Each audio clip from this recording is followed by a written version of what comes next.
Saudi আরবকে আমরা সাধারণত মরুভূমি আর তেলের দেশ বলেই জানি, কিন্তু এই দেশের বুকেই লুকিয়ে আছে কিছু ভয়ঙ্কর রহস্য।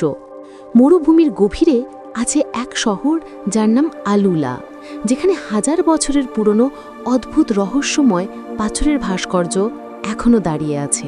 বলা হয় এখানে রাতের বেলা অদ্ভুত আলো জ্বলে ওঠে, যার উৎস কেউ জানে না।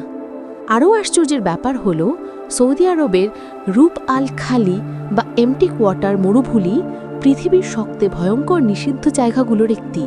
এখানে নাকি অনেক অভিযাত্রী চিরদিনের মতো হারিয়ে গেছে। অনেকেই দাবি করে এ মরুভূমিতে আছে প্রাচীন জিনদের বসতি, যাদের কারণে এখানে মানুষ ঢুকে আর বের হতে পারে না।